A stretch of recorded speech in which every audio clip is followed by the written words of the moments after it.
Ohayo gozaimasu. Minasan! In this video, what I'm going to be doing is reviewing a very cool JDM car, which a lot of people quite like and there's a niche market for, but we don't necessarily see them a lot in the UK or the United States, which is the Toyota Vellfire. I've been privileged enough to drive it around a few times on this trip which I'm on, which I'm currently in Japan. I'm sat outside 7-Eleven and I thoroughly love this car. It's extremely comfortable, it's very nice to drive, and it gets great miles per gallon, which by the looks of it, I actually need to get some fuel because I'm on my way to Toge, which is where we're going to pick up the rest of this after driving it for a bit and do a bit of a review. So buckle up, subscribe, hit that like button, grab some popcorn because we're about to get right into the Vellfire.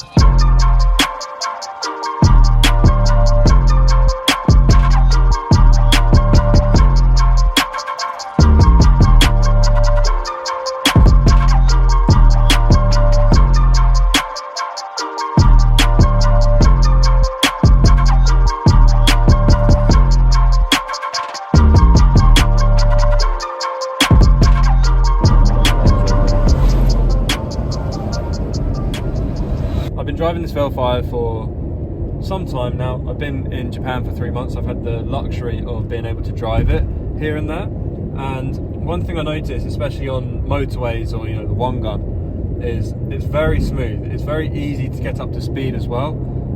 You can put it into manual, you can leave it in drive. It's got eco mode, it's got all these different modes that just make driving so much more fun and relaxing. Obviously this isn't meant to be like a souped up tuning, whatever. You can do that with these cars, but for the purpose of this video, we're just treating it as like a normal day-to-day, and we just passed another Vellfire, which is ironic. The thing is, when we stop, I will show you the interior, because you can get these in, I think, 2 different models. You can get them in like the 9-seater version, I think. Really? I think it's an 8 or 9-seater version, or you can get like the luxury option, which is like a 6 or a 7-seater, where you have these really comfy reclinable seats, which is what this one has. And I've been driven around in that, and it's very nice, let me tell you. It's very comfortable. There's a lot of leg room, you can easily fall asleep. It has curtains, it's got like a mood lighting. It's just amazing. We're about to enter a tunnel, so we'll see what the lighting's like. Daijoubu?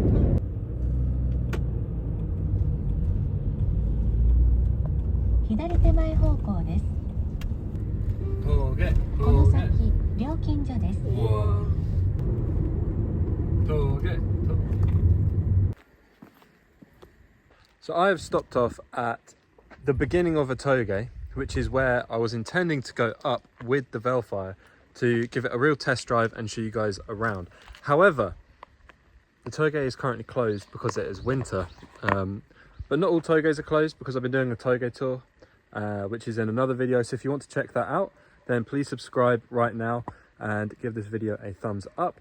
But that's coming a little bit later, so stay tuned and hit that notification button as well to stay tuned with all the new uploads that I upload. But right here we have the amazing Vellfire. It is incredible to drive. It's very, very smooth, and I absolutely love it. If I had the opportunity to, I think I would buy one and take it back to England, because it is very, very nice. It's amazing. I personally really enjoy the fact that you can watch TV in it. It's because it's a Japan spec, and if I open the doors here, excuse everything in there, but the reclinable seats are right here. So this might be new to some, it's new to me.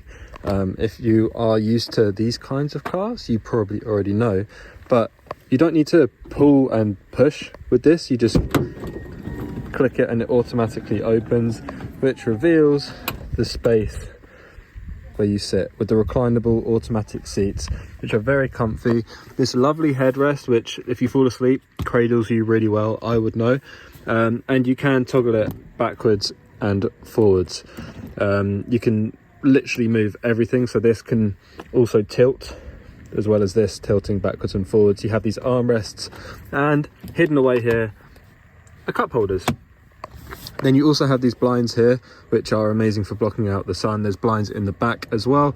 And there are 2 seats which pop up. So you have a lot of options for a lot of people to sit. And the leg room is absolutely incredible. So we're going to close this up. And it's such a shame. It's a beautiful day. We could have gone out for a lovely drive, but that's not the case. We may hit another tow gate. And there's me.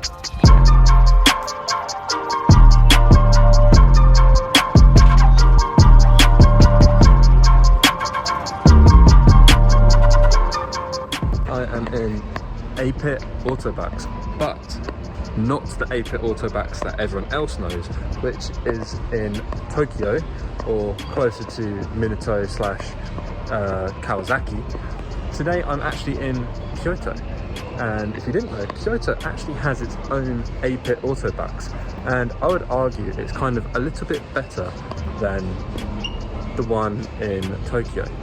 And for many reasons. Number 1, it's not that crowded. Number 2, the Starbucks is a bit bigger. Number 3, they have a lot more stuff here. So let's have a little walk around and show you guys what is going on in APIT Autobacs Kyoto.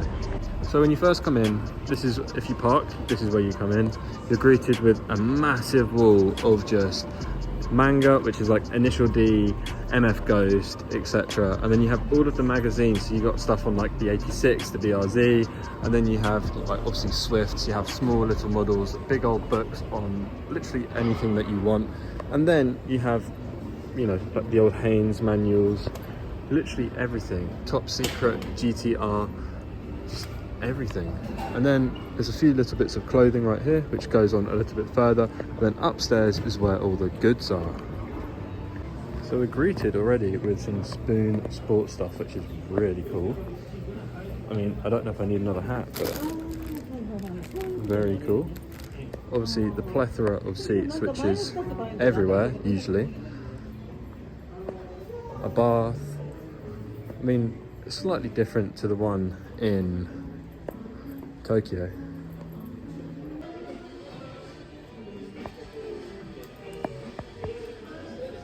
So similar to the APIT Autobacs in Tokyo, they have all of these stickers, but this wasn't here, and this is something that I would very much like for a workshop. But amazing. They have SDI stuff, Mugen, everything, and they've even got rear lights.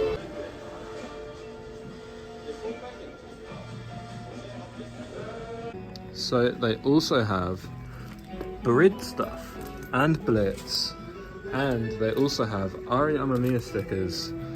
They just have everything. I've already found myself a couple goodies, which are the Brid hat and a Brid towel to keep in the car, which is amazing. They also have Rays, which obviously, as you guys know, I'm on Rays, but we are actually going to Osaka Auto Mess soon, so we don't necessarily need that. Even the legendary HKS stickers, which is just insane. This is bad news. When I say bad news, I mean you are going to want to spend your money in here. That kind of bad news. They literally have everything, like Gredi intakes. They have exhaust systems as well over here, which is just incredible. Obviously, granted, a lot of this is for GR86 and everything like that, but this is the exhaust that I almost went for, which is, I believe, Kakimoto Racing, or yeah, Kakimoto Racing. But I went for a different one because it wasn't as loud. So I'm also picking up this Initial D t-shirt. They have quite a few to pick from, but I chose this. They also have some bags, which is really cool, but I fell in love with this one. Takumi with his 8.6, can't not go wrong with it. Do you guys notice something very special? It's the limited edition Fujiwara Tofu Shop Brid seats. This is amazing. I want it so bad. To even have our good old friend Max Cerrido on the screen featuring Civic Type R. So for all you Toyota fanboys, they have the TRD section over here and the Gazoo Racing, in addition to a bunch of Momo steering wheels. Whoa, they even have the Vertex Advan Yokohama limited edition, which is very cool, and I've never actually seen this Momo before. Very interesting. If you didn't know, I used to have a Momo on my S15, but I swapped it out for a Nismo, which I don't actually see here.